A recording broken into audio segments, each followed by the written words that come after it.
And this is the problem with leadership. It's like exercise. Can't measure on a daily basis. You go to the gym, you come home, you look in the mirror, and you will see nothing. You go to the gym the next day, and you come home, and you look in the mirror, and you will see nothing. But over the course of 3 months, if you were to see a photograph of yourself, you'd be like, I can't believe I ever looked like that. Leadership is a muscle. And sometimes at the beginning, when you start to commit to be the leader you want to be, sometimes it hurts, like exercise. There's pain. There's short-term losses sometimes because you're starting to trust people and you don't know if you trusted them too early and things are kind of going wrong. It happens. So do you give up? Now, the exercise example, you see no immediate benefits to the energy you're investing, and in fact, you had some pain. Empirically, you quit. There's some faith involved. There's some belief that if I stick with this, like falling in love, if I stick with this, something good will happen, right? Like I said, it's a muscle. It gets easier and easier as you get stronger and stronger. And you can start to feel yourself get stronger. Like you used to only be able to curl 50 pounds, and now you curl 80. And before you couldn't even lift it, and it just got easier. Leadership is exactly the same. Making one big decision doesn't make you a leader. It just means you made one big decision, even if it's the right decision, right? Leadership is a practice. It is a practice. It is a skill that we have to work on every single day. It doesn't stop when you take your uniform or your rank off, like being a parent. Like, just because you're not at home doesn't mean you're not a parent. It is a choice, it is a lifestyle decision, and it is a practice. And it is the practice of putting the lives of others sometimes before your own interests. You're driving to work. Somebody wants to come into your lane. Do you pull your car up or do you pull your car back?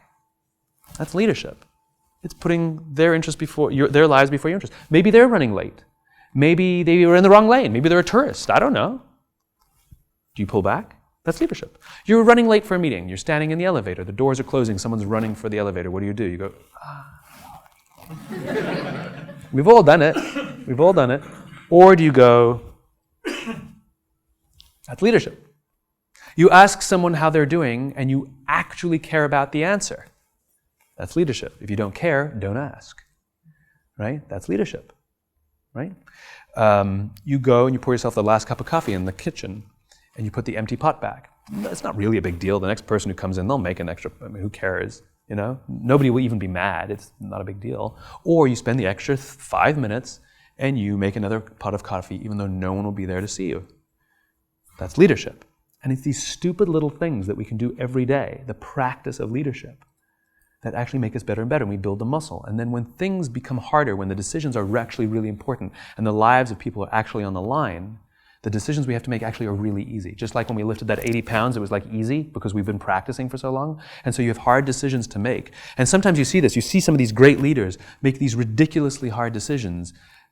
And you ask them, how did you make that decision? It came with so much risk. And because it was the right thing to do. You're like, I mean, I know it was the right thing, but how did you it's because they've been practicing for 5, 10, 15, 20 years. It's not like they just woke up one morning and had that value set. It's because they've been practicing and working the muscle and getting better and better and better at it. That's why we work our way up the ranks. We don't start you at an O2 and then say, okay, congratulations, you're the best O2 we've ever had, General Officer. We don't do that. That's why you sometimes see, like the Gary Coleman effect, right? It's like you're nothing and you're a teenage celebrity and it all goes weird, right? When you get that kind of influence and that kind of rank and that kind of, without any practice, it goes haywire, right? That's why we work our way up the ranks. Practice. You screw something up when you're a first lieutenant, whatever. You know, I mean, it can be serious, but you're not going to destroy the army. You know, you screw something up when you're chief, yeah, you destroy the army. You know, that's why we kind of want you to practice before you get the big job. You know, you're responsible for more people. You're responsible for the lives of more people as you gain more rank. Remember, leadership is a choice. It is a responsibility for the lives of others. And you have a choice to be the leader you wish you had. Thank you.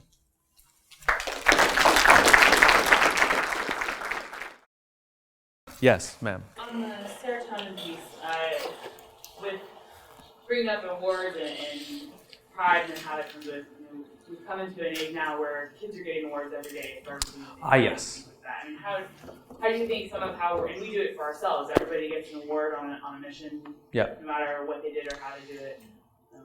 What do you think about that? Yeah, it's stupid. So so it does two things, right? Two things it does. Thing number one is those who actually earned it, it devalues the award. So they're like, great, right? So it actually doesn't serve the purpose of motivating them because we've devalued the award, right? The other thing is it does, they've actually done studies on this, which is the people who are given awards who don't deserve it, they know they haven't earned it, and so they're actually embarrassed. It actually makes them feel stupid getting it. So it's a double whammy. We demotivate the ones who've actually motivated, and we make the ones who didn't earn it feel stupid and offer them no incentive to get the public recognition. Because if we give everybody public recognition, then it's worth nothing. You earn public recognition. Thank you to Stacy for working so hard to do this. Not thank you to everybody in the world who did nothing, right? And so the reason that's important is because we want to feel valued and valuable by the tribe, and so it's an incentive to get us to continue to work hard for the tribe. But if you're going to incentivize me anyway without making me work hard, screw it, I'm not working hard. So it does double damage. It's really dumb. First, second, third. Gold medal, silver. The rest of you, good try. Where do you think it came from then? Why do you think that we started it down that path? Well, right. So service medals are different. Service medals are you competed, right? You didn't get gold medals or gold, silver, or bronze, but you competed, and I'm okay with that. But service medals don't have the same gravitas as performance recognition, right? So that they're different animals. It came from stupid parents who, you know, how come my little Jimmy doesn't get a medal? Because your little Jimmy is not smart and doesn't run fast, you know? And it's probably come from the parent compensating for their own inadequacy or feeling of insecurity that maybe they weren't a good parent.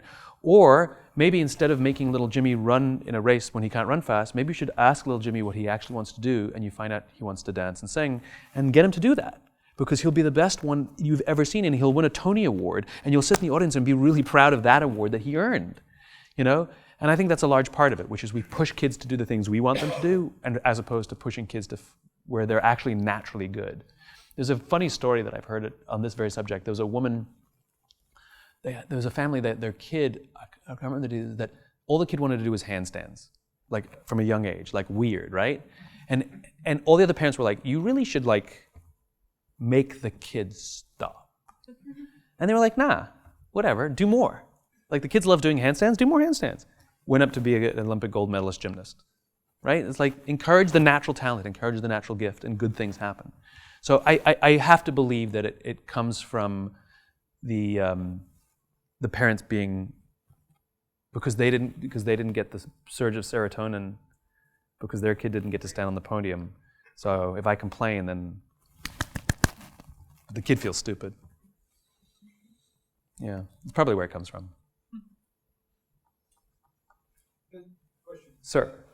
As a leader, and understand the feeling aspect of it, but in the sort of the end competition, Yep. as a leader, Yep. how does a leader manage competition? Maybe that's, Yep. I don't know if that's a question. Yeah, no, that's perfectly valid. So all of those chemicals I told you about are all important, right? It's the balance.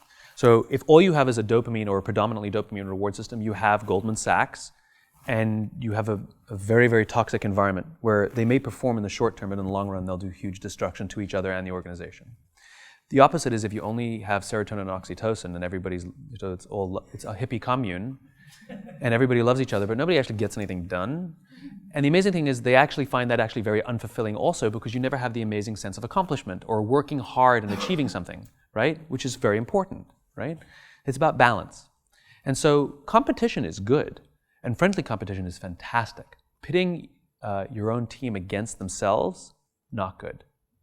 When you force a team to compete against each other where, and I'm like fun competition, like I love fun competition where you get your teams to compete against each other for fun prizes and you know, tokens and you know, silly medals that aren't official, and you make it a fun thing, then it becomes a game. And they get to, but when it's serious stuff, like it's your income, it's your promotion, it's your career on the line, right? Now we're actually not supporting each other. We're gonna actually fight against each other. And it's amazing to me how many organizations like to add levels of tension and internal competition because they think it's good for performance. And it is in the short term. You can get one group to perform, but they do it by destroying the organization. And then by the way, because there's no loyalty, because of all, they leave at the next group that pays them or offers them more. Because that's what you conditioned, you know? So yeah, competition is fine. And of course, you know, if you're in this line of business, there's an element of personal competition. I mean, I did PT this morning with the 82nd, and it was really quite remarkable. What I saw, which was different than doing PT with, you know, when I go with a local running group, you know, which is I'm an outsider. To most of them, I'm a stranger, right? And when I was dragging, somebody I didn't even know would just come and like pat me on the shoulder and be like, keep going, right? In other words, the group was motivating me. Because what you guys do is you take care of your own, you take care of each other. And at no point did I feel like I was competing with anybody. And even when I was dragging or couldn't do as many pull-ups, there's never a feeling of inadequacy. I was afraid there was going to be. And like on my way, because I knew I was going to be doing PT today, they asked me weeks ago, like, do you want to do PT with 82nd? And like on the way here, I was like, reminding myself, they're 24 years old and they're professional soldiers. They're 24 years old and they're professional soldiers. I like to run occasionally, you know? But I never felt it at all. In fact, I felt the total opposite. What I felt is they were pushing me to be the best that I could be, even if I couldn't be as good as them.